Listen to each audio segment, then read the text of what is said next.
মহান মুক্তিযুদ্ধের পরে জাতি যখন ঐক্যবদ্ধ ছিল তখনও কিন্তু আমাদের অনেক বড় প্রত্যাশা ছিল, কিন্তু দেখা গেছে 2-3 বছরের মাথায় আমাদের প্রত্যাশা একেবারে গুড়ে বালি হয়েছে এবং যার কারণে যিনি অবিসংবাদিত নেতা ছিলেন উনি গণধিকৃত নেতায় পরিণত হয়েছিলেন। সেই হিসেবে ডক্টর ইউনূসের এখন পর্যন্ত সেই ধরনের বড় ধরনের বিপর্যয় হয় নাই। পররাষ্ট্র মন্ত্রণালয়কে আমরা বলবো যে এই ধরনের দুর্নীতিবাজ 5ই মে বা শাহবাগ, জঙ্গিবাদ নাটক অথবা হাসিনা, এগুলো তো এখন বাংলাদেশে নাই। তারপরও একটা হতাশা, মানুষের ক্ষোভ কাজ করতেছে। বা 16-17 বছর শেখ হাসিনা থাকতে পারলো হত্যা করে, ডক্টর ইউনূসের এত খ্যাতি, এত সুখ্যাতি, তিনি থাকতে পারতেছেন না বা কোনো কিছু করতে পারতেছেন না। এই প্রশ্নটা যে ঘুরছে, এটা সঠিক কিনা, আর যদি হয় তাহলে কেন পারতেছেন? ডক্টর ইউনূসের সাফল্য এবং ব্যর্থতা নিয়ে আমরা প্রায় প্রতিদিনই বিভিন্ন কথা বলছি।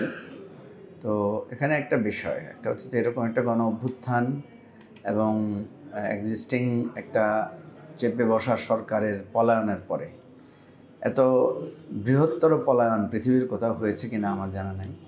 কারণ একদম প্রধানমন্ত্রী, প্রধান বিচারপতি, স্পিকার, এমপি, মন্ত্রী, উপজেলা চেয়ারম্যান, তারপরে সাধারণ একটা পিয়ন দারোয়ান পর্যন্ত যারা পালিয়ে গেছে, এরকম একটা ভ্যাকুয়ামের মধ্যে একটা সরকার যখন দায়িত্ব নেয়, পৃথিবীর বহু দেশে এরকম গণ অভ্যুত্থানের পরে কিন্তু গৃহযুদ্ধ পর্যন্ত হয়েছে এবং পাল্টা গণ অভ্যুত্থানের ইতিহাসও আছে।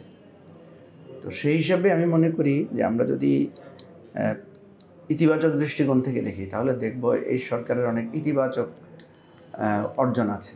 সেটা হচ্ছে যে এখন পর্যন্ত বড় ধরনের কোনো ধ্বংসাত্মক কিছু না হওয়া, প্রতিষ্ঠানগুলোকে আবার একটা সুসংগঠিত করার চেষ্টা, অর্থনীতিকে ঘুরে দাঁড়ানোর চেষ্টা, রাজনৈতিক দলগুলোকে নিয়ে সহাবস্থান এবং একসাথে বসার চেষ্টা, তারপরে মানুষের অধিকার ফিরে পাওয়া এবং বাকস্বাধীনতা ফিরে পাওয়ার চেষ্টা, এই জায়গায় একটা বিরাট অ্যাচিভমেন্ট আছে এই সরকারের। আর এই সরকারের মধ্যে আমরা দেখব যে তাদের হয়তো যোগ্যতার ঘাটতি আছে, তাদের অভিজ্ঞতার ঘাটতি আছে, কিন্তু বিশদ আকারে তাদের উপদেষ্টাদেরকে খুব বেশি অসৎ বা তারা স্বার্থকেন্দ্রিক এই ধরনের না, বরং কিছু কিছু উপদেষ্টাকে মনে হচ্ছে যে তারা আসলে এই ধরনের উপদেষ্টারাই বাংলাদেশকে নতুন করে ঘুরে দাঁড়াতে সাহায্য করতে পারে। তো আর আমরা যে জায়গা থেকে সমালোচনাটা করি সেটা হচ্ছে আমাদের প্রত্যাশা এবং একটা আইডিয়াল জায়গা থেকে। তো প্রত্যাশার জায়গা থেকে তো আমাদের প্রত্যাশা তো অনেক, আমরা চেয়েছিলাম যে এই সরকার আমাদের একটা জাতীয় ঐক্য গঠন করে, রাষ্ট্রটাকে সংস্কার করে, বিচারগুলো প্রপারলি করে দেশটাকে দেশে একটা পরিবর্তনের হাওয়া আমরা দেখব।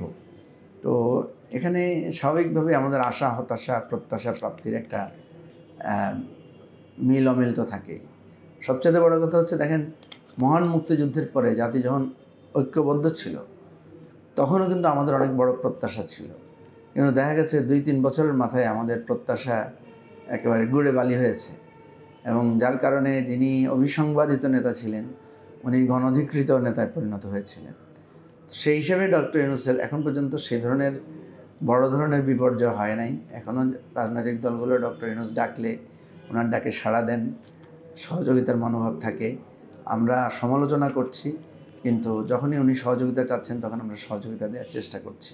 তো সুতরাং এখন আমাদের সামনে একটা বড় চ্যালেঞ্জ হচ্ছে সবার গ্রহণযোগ্য একটা নির্বাচন করা, এবং এই নির্বাচন করতে পারলে নতুন যদি একটা সরকার আসে তাহলে আমাদের যে আশা আকাঙ্ক্ষা এবং প্রত্যাশা সেটা আশা করি পূর্ণ হবে।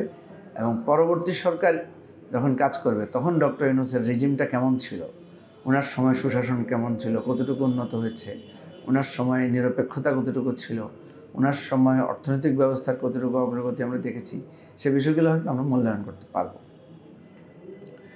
আচ্ছা, কিন্তু দুজন উপদেষ্টাকে নিয়ে কিন্তু এখন কথা হচ্ছে, সেটা হচ্ছে যে স্বাস্থ্য উপদেষ্টা এমনকি পররাষ্ট্র উপদেষ্টা। যদি আমি একটু ভেঙে বলি যে প্রথমত সুইজারল্যান্ডে ডক্টর আসিফ নজরুল হেনস্থার শিকার হয়েছেন, মাহফুজ আলম হেনস্থার শিকার তো হলেন দেখলেন, সম্প্রতি তো এনসিপি একজন নেতা হেনস্থার শিকার ছোটাছুটি হলো। তো দূতাবাসগুলো আসলে কি করে, আর পররাষ্ট্র উপদেষ্টার এখানে করণীয় বা দায় আছে কিনা, আর স্বাস্থ্য উপদেষ্টার কথা বলতে চাই, তার দৃশ্যমান কোনো কাজ আপনার চোখে পড়ে কিনা? জি, স্বাস্থ্য উপদেষ্টার বিষয়টা প্রথমে বলি। স্বাস্থ্য উপদেষ্টার বিষয়ে আমাদের আসলে অনেক কিছু পরিষ্কার ধারণা নাই, কিন্তু উনি বলা হয়ে থাকে যে উনি নিভৃতে কাজ করে যাচ্ছেন। ওনার সাথে আমার 2 বার দেখা হয়েছে। প্রথমবার যখন দেখা হয় আমি ওনাকে বলেছিলাম যে আমরা তো মন্ত্রণালয়ে এসে শুনেছি যে আপনি অনেক কাজ করছেন, উনি অনেক কাজ হাতে নিয়েছেন, নতুন করে অনেক কাজ করছেন, কিন্তু এই জিনিসগুলো পাবলিকলি এটা জানা নাই কেন, মানে প্রচারটা নাই কেন? তো উনি খুব বিরক্ত হয়ে বললেন যে আমি কি আমার নিজের ঢোল নিজে পিটাবো নাকি? এটা তো আপনাদেরই দায়িত্ব, আপনারা যারা সোশ্যাল ওয়ার্কার, পলিটিক্যাল অ্যাক্টিভিস্ট আছেন, আপনাদেরই তো দায়িত্ব এগুলো বের করা এবং এগুলো নিয়ে আলোচনা করা। আপনারা যেভাবে আমাদের খারাপ দিকগুলো তুলে তুলে বের করেন, খারাপ দিকগুলো তুলে তুলে ধরেন, তাহলে ভালো দিকগুলো তো আপনাদের দায়িত্ব খুঁজে বের করা। তো আমি নিজেও দেখেছি যে আসলে স্বাস্থ্য খাতটা অনেক বড় খাত আর খুবই দুর্নীতিগ্রস্ত খাত ছিল। তো সেখানে উনি রাত দিন কাজ করছেন, এটা আমি ওনার সাথে যারা কাজ করেন তাদের কাছ থেকে জেনেছি। কিন্তু সমস্যা হচ্ছে উনি একটু প্রচার বিমুখ এবং তার মন্ত্রণালয়ও এই বিষয়টা নিয়ে খুব বেশি প্রচারণা চালান না। তো ওনার ব্যাপারে সমালোচনার যে কয়েকটা দিক আমার কাছে মনে হয়েছে, একটা হচ্ছে যে উনি যেহেতু এই খাতের লোক না, সেই জন্য অনেকে সমালোচনা করেছেন যে উনি স্বাস্থ্য খাতের লোক না, উনি স্বাস্থ্য বিভাগের কোনো কিছুর সাথে ওনার ইনভলভমেন্ট ছিল না, উনি গ্রামীণ ব্যাংকে কাজ করেছেন, এনজিও করেছেন, ওনাকে কেন স্বাস্থ্য খাতটা দেওয়া হচ্ছে? এটা একটা যৌক্তিক সমালোচনা হতে পারে, কারণ একটা মন্ত্রণালয় বুঝতেও তো একটা মানুষের একটা সময় লাগে, যিনি ওই বিভাগের লোক না, ওই সংক্রান্ত লোক না, তার একটু কষ্ট হয়। আর একটা সমালোচনা হয়েছে যেটা ওনাকে ব্যক্তিগতভাবে, ওনার চিকিৎসার জন্য উনি দেশের বাইরে গিয়েছেন। তো এটা আমি মনে করি কারো ব্যক্তি পছন্দ থাকতে পারে, কারো ব্যক্তির অসহায়ত্ব থাকতে পারে, সমস্যা থাকতে পারে, চিকিৎসা সংক্রান্ত নানা রকম জটিলতা থাকতে পারে। ব্যক্তিকেন্দ্রিক কাউকে আঘাত করা, তাকে মূল্যায়ন করাটা আমি মনে করি না যে এটা আমাদের জন্য উচিত আর কি। তো সর্বোপরি স্বাস্থ্য উপদেষ্টার খুব মানে ওনার ব্যক্তিগত দুর্নীতির কোনো বিষয় আমার জানা নেই। তবে স্বাস্থ্য খাতে আমরা যেটা দেখেছি, বিএনপি ও জামাতের দুটো বড় সংগঠন আছে, তাদের মধ্যে এক ধরনের ক্ষমতার টানাপোড়েন আছে, যেটা কিছুটা হলেও আমাদের স্বাস্থ্য ব্যবস্থাপনাকে কিছুটা আমলাতান্ত্রিক জটিলতা বা ক্ষমতার দ্বন্দ্বে ফেলে দিয়েছে। আর পররাষ্ট্র উপদেষ্টার কথা আপনি যেটা বললেন, পররাষ্ট্র উপদেষ্টার নিয়োগ এবং বিভিন্ন বিষয় নিয়ে যথেষ্ট সমালোচনা হয়েছে, আমরা নিজেরাও সমালোচনা করেছি। আমার মনে হয় এখানে অনেকগুলো যৌক্তিক সমালোচনা আছে, কারণ একটা অন্তর্বর্তীকালীন সরকার আসলে আমরা চাই যে সব কিছুতে একটা পরিবর্তন আসবে, সব কিছুর মধ্যে একটা মূল্যায়ন হবে এবং যারা দুর্নীতিবাজ, যারা আগের সরকারের সুবিধাভোগী, তাদেরকে সেখানে রাখা উচিত হবে না, নানা রকম ঝুঁকি আছে। আমি জানি না আমাদের পররাষ্ট্র উপদেষ্টা কী কারণে অনেকগুলো নিয়োগের ব্যাপারে দেখা গেছে যে উনি হয়তো দৃঢ় পদক্ষেপ নিতে পারেন নাই, ফলে ফ্রান্সে, তারপরে আপনার এই সুইজারল্যান্ডে, তারপরে আপনার সম্প্রতি ইংল্যান্ডে এবং আমেরিকায় যে ঘটনাগুলো ঘটেছে, এগুলোতে আমরা সাধারণত আমাদের ওখানকার কনসুলেটকে অনেকে দায়ী করছেন যে তাদের লেথারিজম আছে, তাদের মানে অনীহা আছে বা তাদের অযোগ্যতার ব্যাপারও থাকে। কেউ কেউ এটাকে মানে কনস্পিরেসিও বলেছেন যে তাদের ষড়যন্ত্র এখানে মধ্যে আছে।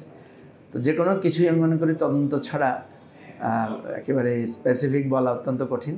তো আমরা দাবি করব এই সমস্ত বিষয়গুলো আছে কি না, এটা একটা নিরপেক্ষ তদন্ত কমিশন দিয়ে এটা খতিয়ে দেখবেন, এবং পররাষ্ট্র মন্ত্রণালয়কে আমরা বলবো যে এই ধরনের দুর্নীতিবাজ, আগের রেজিমের যারা চিহ্নিত দলবাজ লোক ছিলেন, তাদেরকে অবশ্যই সম্ভব হলে সরিয়ে দেওয়া উচিত এবং দক্ষ যোগ্য লোকদেরকে দিয়ে সেটা রিপ্লেস করা উচিত।